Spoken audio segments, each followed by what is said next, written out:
Hello friends, हम लोगों ने पिछले क्लास में डिस्कस किया था किसी भी मॉलिक्यूल में अगर हमको कैलकुलेट करना है नंबर ऑफ इलेक्ट्रॉन, प्रोटॉन और न्यूट्रॉन।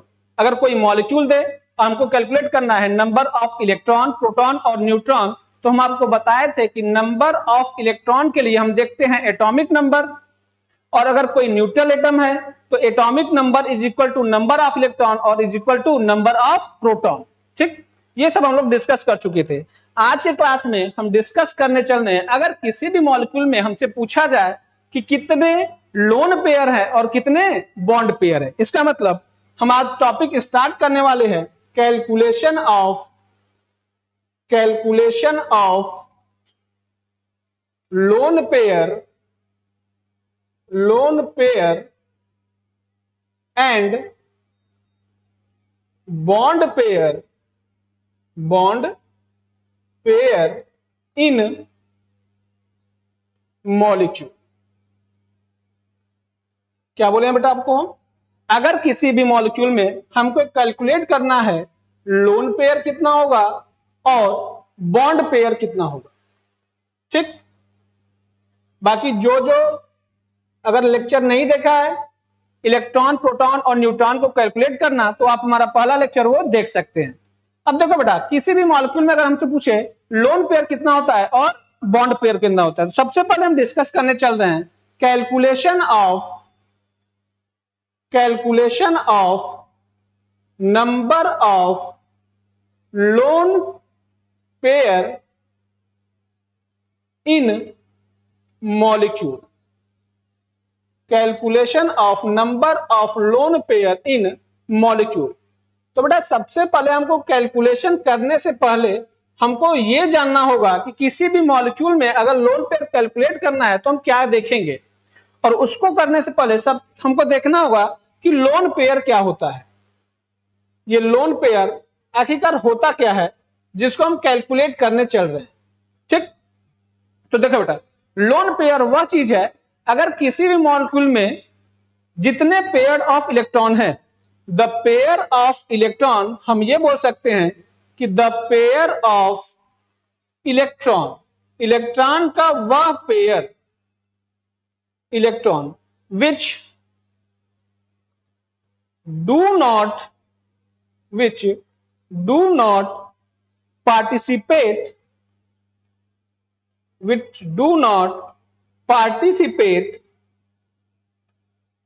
in bond formation.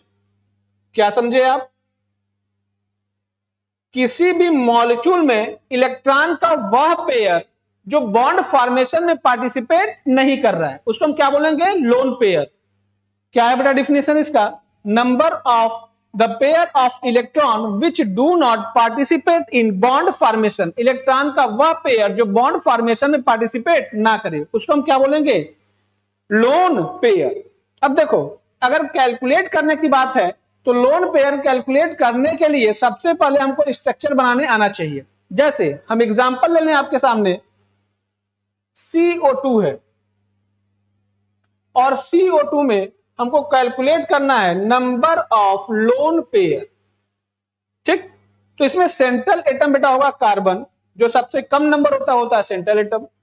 इसके दोनों तरफ है ऑक्सीजन, और आपको हम पहले लेक्चर में बताए थे कि किसी भी एटम या एलिमेंट्स का हमको देखना है वैलेंस इलेक्ट्रॉन, तो आप देखो क्या, नंबर ऑफ ग्रुप। जो एलिमेंट जिस ग्रुप का होगा उतने उसके पास वैलेंस इलेक्ट्रॉन होंगे। अब देखो बेटा, यहां पे जो बॉन्डिंग में पार्टिसिपेट करता है वो सारे होते हैं वैलेंस इलेक्ट्रॉन। अगर इस कार्बन की बात करें तो कार्बन के पास वैलेंस इलेक्ट्रॉन है 4। क्यों, क्योंकि कार्बन है 4th ग्रुप का। और इस ऑक्सीजन के पास वैलेंस इलेक्ट्रॉन है 6। क्यों, क्योंकि इसके पास 6 इलेक्ट्रॉन है और ये किस ग्रुप का है, 6th ग्रुप का है। अब अगर बॉन्डिंग की बात करें तो ये भी ऑक्टेट पूरा करना चाहेगा और ये भी ऑक्टेट पूरा करना चाहेगा। इसका मतलब ये दोनों क्या करेंगे, शेयरिंग करेंगे। यहां बन गया 2-2 डबल बॉन्ड दोनों ऑक्सीजन और कार्बन के बीच में। अब बात करते हैं हम लोन पेयर की। लोन पेयर के लिए क्या बोले हैं, the pair of electron which do not participate in bond formation. Electron का वह पेयर जो बॉन्ड फॉर्मेशन में पार्टिसिपेट ना करे। यहां देखो बेटा, अगर इस ऑक्सीजन की बात करें तो ये 2 इलेक्ट्रॉन ऐसे हैं जो बॉन्ड नहीं बनाए, और यहाँ पे ये 2 इलेक्ट्रॉन है ऐसे जो बॉन्ड नहीं बनाए, और 2 इलेक्ट्रॉन मिलके क्या करेगा, एक पेयर का फॉर्मेशन करेगा।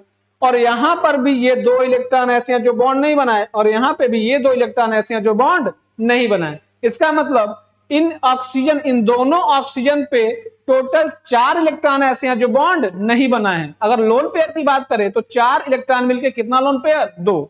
यहां पे कितना, 2 लोन पेयर, और यहां पे कितना, 2 लोन पेयर। और इस मॉलिक्यूल में बात करें टोटल लोन पेयर की, टोटल लोन पेयर, तो यहां हो जाएगा बेटा आपका 4।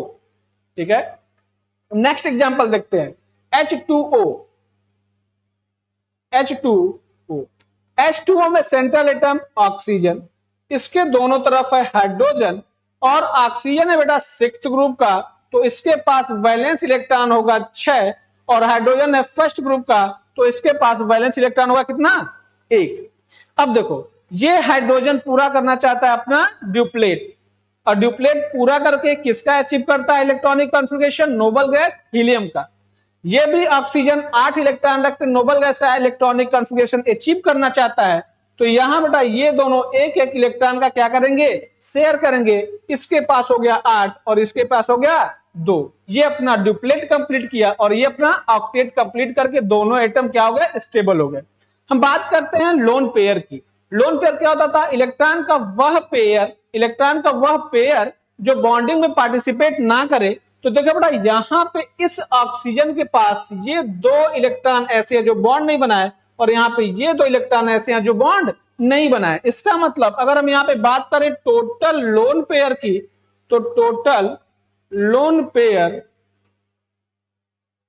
इज इक्वल टू कितना हुआ बच्चा, 2 हो गया। क्लियर है। चलो नेक्स्ट एग्जांपल की अगर हम बात करें, एग्जांपल ले लिए जैसे PCl3,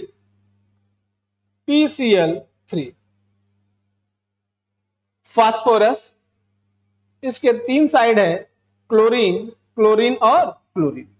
फास्फोरस होता है 5th ग्रुप का, और इसके पास वैलेंस इलेक्ट्रॉन होगा बच्चा 5। क्लोरीन होता है 7th ग्रुप का, और इसके पास वैलेंस इलेक्ट्रॉन होगा 7, और यहां भी वैलेंस इलेक्ट्रॉन हो गया 7। टर्मिनल एटम हमेशा अपना ऑक्टेट पूरा करेगा। इसके पास देखो है 5 इलेक्ट्रॉन, यहां 1 इलेक्ट्रॉन से ये शेयर किया, ये शेयर किया, ये शेयर किया। अगर हम इस मॉलिक्यूल में टोटल लोन पेयर की बात करें तो total lone pair is equal to, देखो बेटा यहां एक क्लोरीन पर 3 लोन पेयर है, 1, 2 और 3, और यहां फास्फोरस पर 1 है। टोटल नंबर ऑफ क्लोरीन 3, तो टोटल लोन पेयर क्लोरीन पे हो गया यहां पे 9 और एक फास्फोरस पे, तो यहां टोटल लोन पेयर हो गया 10। ठीक है। नेक्स्ट एग्जांपल हम बात करें अगर PCl5,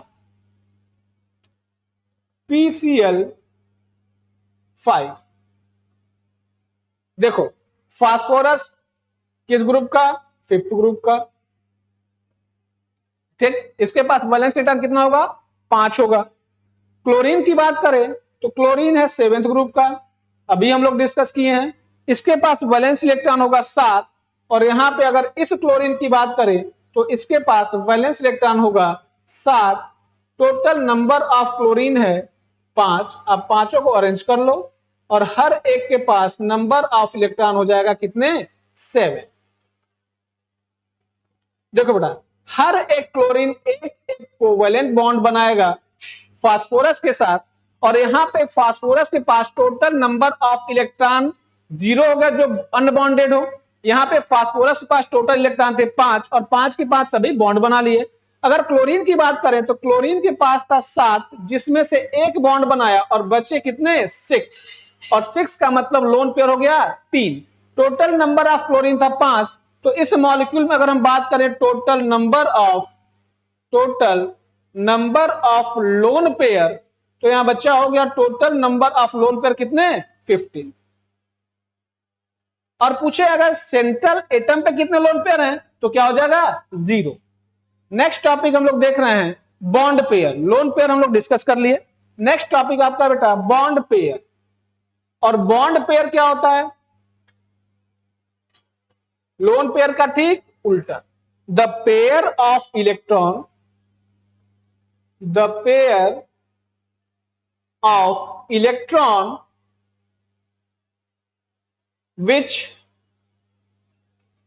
participate in bond formation, in bond formation। Lone pair क्या था? लोन पेयर था कि इलेक्ट्रॉन का वह पेयर जो बॉन्ड फॉर्मेशन में पार्टिसिपेट ना करे, और लोन पेयर हुआ कि इलेक्ट्रॉन का वह पेयर जो बॉन्ड फॉर्मेशन में पार्टिसिपेट करे, उसको क्या बोलोगे आप? Bond pair. देखो बेटा, जैसे हम बात करें आपसे CO2, अभी हम स्ट्रक्चर इसका डिस्कस किए थे। सेंट्रल एटम था कार्बन और टर्मिनल एटम था ऑक्सीजन। वैलेंस इलेक्ट्रॉन कार्बन के पास कितने था? 4। ऑक्सीजन के पास कितना था? 6।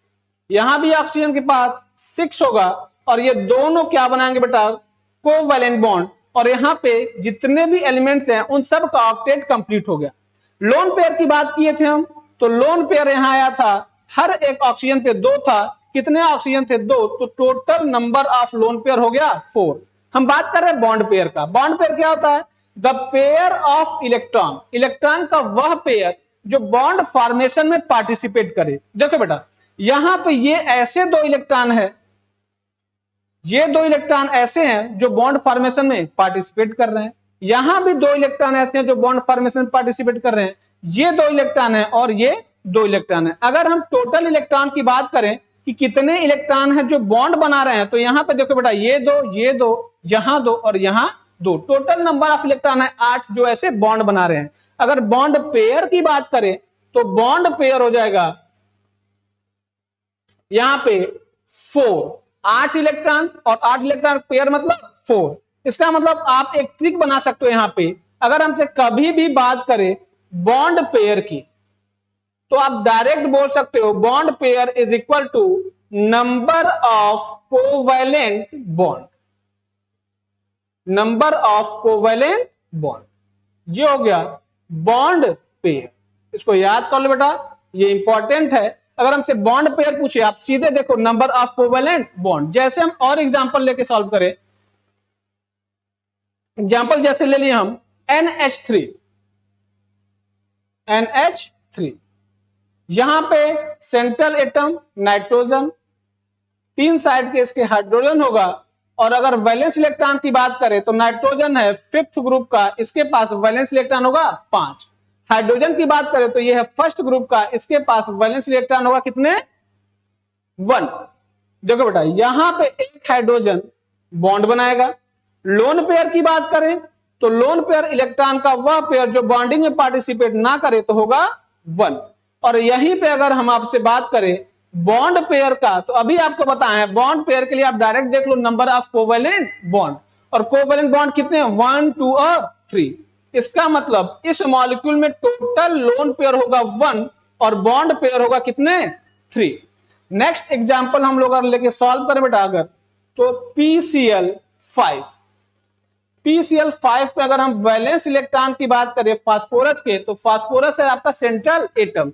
नाइट्रोजन और फास्फोरस दोनों सेम ग्रुप के होते हैं। जिस तरीके से नाइट्रोजन के पास 5 वैलेंस इलेक्ट्रॉन था, वैसे ही इस फास्फोरस के पास भी वैलेंस इलेक्ट्रॉन होंगे 5, और हर एक इलेक्ट्रॉन से एक एक क्लोरीन जुड़ेगा। लोन पेयर हम लोगों ने कैलकुलेट किया था, अभी 15 आया था। और अगर बॉन्ड पेयर की बात करें तो bond pair number of covalent bond कितने बेटा? 5। तो लोन पेयर हो गया 15 और बॉन्ड पेयर हो गए 5। ठीक, थैंक यू। नेक्स्ट क्लास में हम लोग नेक्स्ट टॉपिक को डिस्कस किया जाएगा। Thank you.